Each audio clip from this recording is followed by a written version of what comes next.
पिछले कुछ दिनों में आपने इजराइल और हमास का नाम कई बार सुना होगा। एक भीषण युद्ध की वजह से, ऐसा युद्ध जिसमें लगातार लड़ाकों के साथ साथ बड़े पैमाने पर आम लोगों के हताहत होने की खबरें सामने आती रहीं, जिसमें आम लोगों की जिंदगी का इतना बुरा हाल हो गया कि देखकर रूह कांप जाए।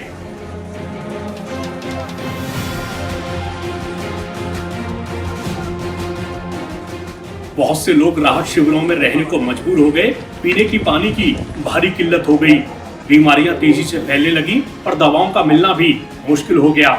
और सबसे बड़ी बात, धमाकों के बीच जान लगातार खतरे में बनी रही। 7 अक्टूबर को शुरू हुए इस युद्ध में 24 नवंबर की तारीख बड़ी राहत बनकर सामने आई, जब इजराइल और हमास 4 दिन के युद्ध विराम समझौते पर सहमत हो गए। अब इसी युद्ध विराम को लेकर एक बड़ी खबर सामने आई है, उस खबर के बारे में भी बताएंगे। लेकिन उससे पहले ये समझ लीजिए कि युद्ध विराम से अब तक आम लोगों को क्या राहत मिली है। तो 24 नवंबर को जिस युद्ध विराम समझौते पर सहमति बनी, उसके मुताबिक इजराइल 50 बंधकों की रिहाई के बदले 150 फिलिस्तीनी कैदियों की रिहाई के लिए तैयार हुआ। ऐसे में जब ये अदला बदली हुई तो कई इजरायलियों और फिलिस्तीनी परिवारों से जश्न की तस्वीरें सामने आईं। ऐसे परिवार जिनके सदस्य लंबे वक्त बाद फिर से उनके पास आ गए। युद्ध विराम के दौरान हमास ने इजरायली नागरिकों के अलावा दूसरे देशों के बंधकों को भी रिहा किया।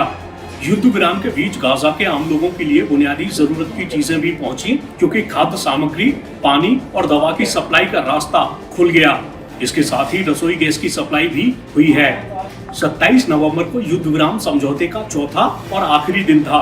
इसी बीच समझौता कराने में बड़ी भूमिका निभाने वाले कतर ने ऐलान किया कि इजराइल और हमास युद्ध विराम समझौते को 2 और दिन बढ़ाने पर सहमत हो गए हैं। मतलब अब और बंधकों और फिलिस्तीनी कैदियों की अदला बदली की उम्मीदें बढ़ गई हैं। आपको याद दिला दें कि फिलिस्तीनी उग्रवादियों ने इजराइल पर हमले के दौरान 200 से ज्यादा लोगों को बंधक बनाया था। इजराइल ने 4 दिनों के युद्ध विराम के दौरान कहा था कि प्रत्येक अतिरिक्त 10 बंधकों की रिहाई के लिए युद्ध विराम की अवधि को 1 और दिन आगे बढ़ाया जा सकता है।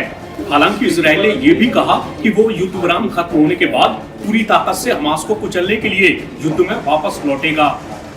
ऐसे में इस बात की भारी आशंका है कि आगे और बड़ी तबाही देखने को मिले।